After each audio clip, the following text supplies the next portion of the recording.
Thank you very much for clicking on this video. Before we begin though, I would like you to do two simple things for me. Do you see that bell next to the subscribe button? Well, if you were to click it, you would get an email notification telling you whenever a new video pops up on the channel. The second thing we would like you to do is to go into the description and click the link for our Patreon page. Not only will you be supporting the show, but you can get some benefits along with it. For example, you get to see our videos one day early before anyone else does with no adverts. The second benefit is you can get a copy of every single script from every single video we've ever made. And the final benefit is you can get your name in the credits, and if you have a YouTube channel, we'll give you a shout out. Thank you very much for listening, and please enjoy the video.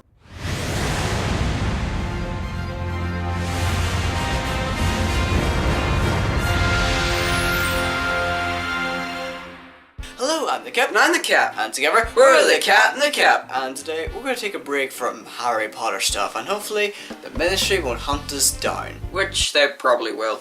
Well, have you guys ever considered how important a villain is to a story? Not really. Well, in literature and in movies. Oh, and also in video games. They could be the most diabolical and hate-filled part of a story. Also, they could be the most interesting thing and also make you think of what is good and what is evil. They can even put an entire story into motion, and the story wouldn't be as good without them. So we counted down the best villains in video games. And before we get any further, we're only going to include one villain per franchise, just to make things a little bit more interesting. With that said, let's get down to the countdown. We're going to start off this list with a villain who is simple yet effective, the samurai warlord from Mini Ninjas, or as I like to call him, Jin. Jin? Jin. Why did you call him Jin? Well, I don't know his real name, and it's never mentioned in the entire game. But you had to call him Jin. But that doesn't mean he is forgettable. No, far from it. You see, throughout the game, he and his samurai army had captured and transformed animals into more samurai. This upset the balance of nature, and several ninjas were sent to go conquer him. But they never came back.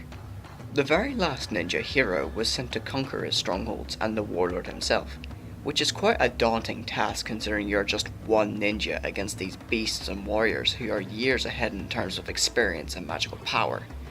After each encounter, the warlord will give you a vision on your next opponent. This makes every boss encounter feel unique and intimidating, but also gives you some insight on how powerful and influential the warlord is.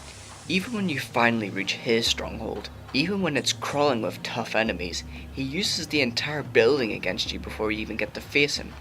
Once you reach him, the only thing that can affect him is magic, which can be a nightmare if you haven't bothered to gather these scrolls throughout the game. Once you beat him, it's unclear if the warlord survived the fall, but with powers like his, it's likely he could return. Have you ever met someone who constantly pays for their failures? Well, Dr. Neo Cortex does. Cortex, alongside his assistant Embryo, wanted to take over the world by creating an army of mutated animals. They needed a general for this army, so they created a bandicoot called Crash Bandicoot. Then he wrecked all of his plans. Even when Cortex is surprisingly incompetent, he's quite cowardly and conceited sometimes.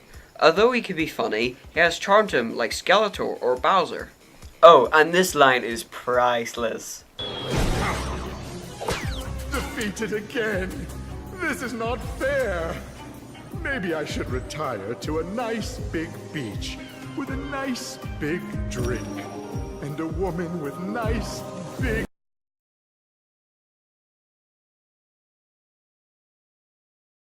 bags of ice for my head. Oh, bags of ice. On to the next one. Speaking of doctors, how about we talk about, well, Dr. Nefarious. We decided to put him over Cortex mainly because he's funnier and is simply more competent than Cortex. Nefarious used to be organic, but after a freak accident, he was then repaired and roboticized by his butler Lawrence, although sometimes it can cause some major glitches. Oh, Janice, you'll always be the love of my life. You really should have that looked at. Nefarious despises all forms of organic life, but he's not above manipulating them.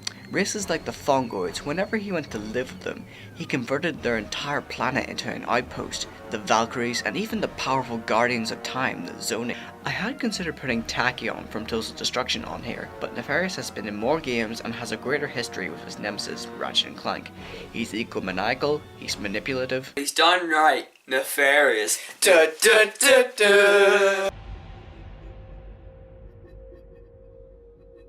Colonel Vulcan of the group. I had real trouble picking a villain from Metal Gear Solid, when you've got great villains like Liquid, Solidus, and the Lalelulelo. What?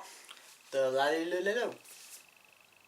Oh, you mean the Patriots? That's the ticket. But then I thought to myself, who else can shoot bullets from their hands? Who else can frame the bullets for nuking a part of Russia? And who else can tear out wires from a machine and reanimate it? The Candyman can. No! The Candyman cannot do all those things! You do know that, because the Candyman is the greatest villain of all time, and the only reason he's not on this list is because he's in a movie. I'm leaving the cat in the cab. Anyways, the reason I chose Vulcan over the other Metal Gear villains is because he's extremely memorable, while also being extremely sadistic. Oh, and little known fact, whenever he served in World War II, he was part of the NKVD where he punished deserters. He also inherited this film known as The Philosopher's Legacy, which granted him so much money he could mass produce the Shago Hood and sell it to warmongers all over the world. If that wasn't bad enough, whenever you get to face him, you better be prepared, because he can shock all the bullets out of your gun, and you'll have to use Seiki to even stand a chance against him. Even after the fight, he has 3 more phases with the Shagohod, but he then gets fried by a bolt of lightning. Fried by a bolt of lightning. A fitting end. Indeed.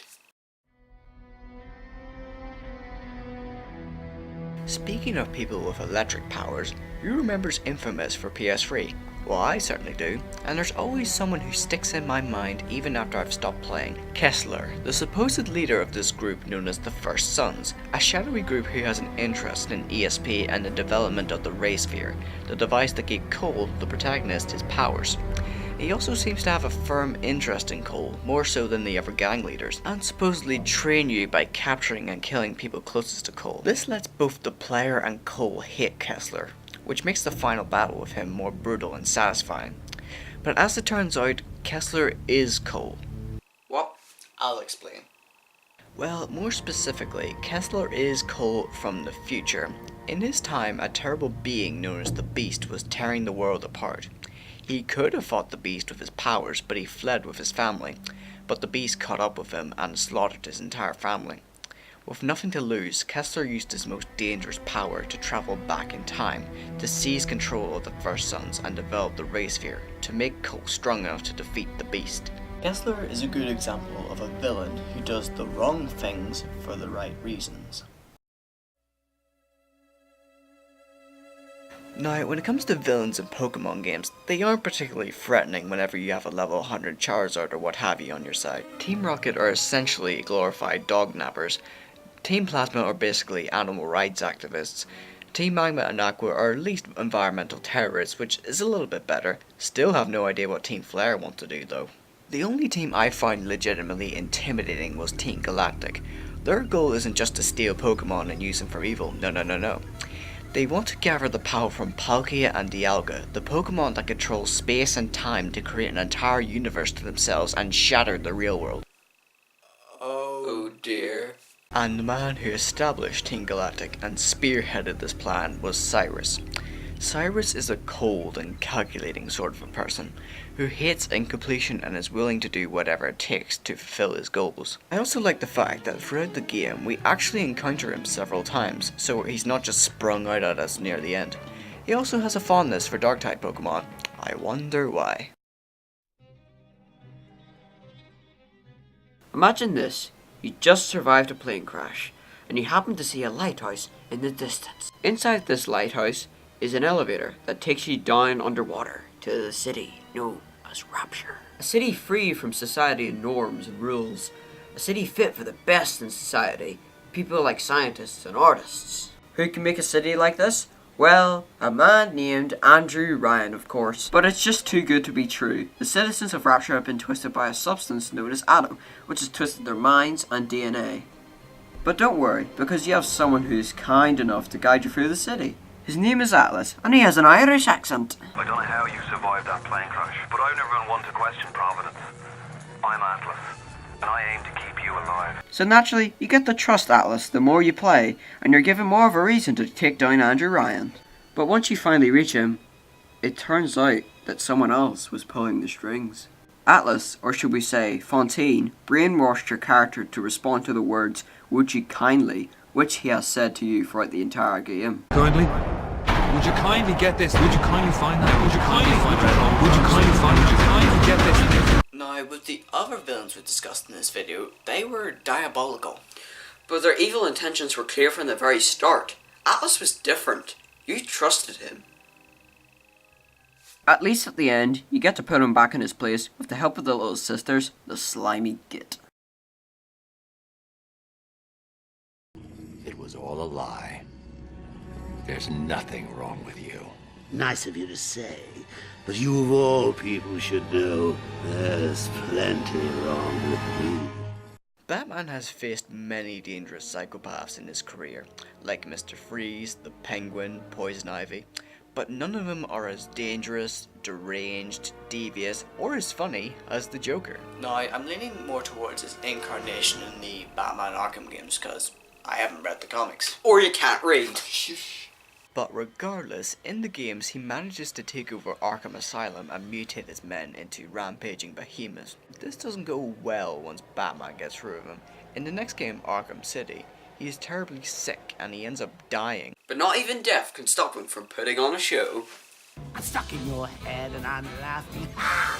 I fill you with dread and I can't stop laughing. Your parents are dead and I can't stop laughing. What else can I do? Now I'm part of you. I am the clown, prince of crime. Well, despite being a bombastic showman and iconic villain, we must not forget what he truly is. Behind the makeup and the showmanship is a monster who revels in the pain and suffering of others, especially Batman's whenever he tortures Jason Todd or cripples Barbara Gordon. He does it for no other reason just to get back at Batman, or for fun most likely. This obsession with Batman isn't vengeance, however. It's more like a game for him. Something to chase, something to live for. It's any wonder he's the clown prince of crime. Or was it chaos? Well, they're the same thing anyway. I disagree. Ganondorf is how I would like to describe unrelenting evil. You see, Ganondorf is actually the incarnation of the embodiment of evil known as Demise. Demise wanted the Triforce and shroud the world in darkness, but the goddess Hylia thwarted him and sealed him away, reducing him to a simple beast known as the Imprisoned. Eventually his servant Girahim managed to transform him back into his pure form, but then Link stood in his way and destroyed him. But with his last words, he cursed the spirit of the hero and the blood of the goddess, meaning no matter how much time will pass, he would always be reincarnated for all of time. And all of these incarnations are known as Ganondorf. They're just as evil as each other, except for the one in Breath of the Wild. I was quite disappointed with Ganondorf's appearance in Breath of the Wild, because in the previous games, Ganondorf was in his human form. He was arrogant and only transformed into his beast form because Link proved too much for him. And out of desperation, he used the rest of his powers in order to win. In Breath of the Wild, he was just a beast. I felt no intimidation or relatability to him at all. Despite all that, I still think that the other Ganons are much better, and will continue to terrorize Hyrule for all eternity.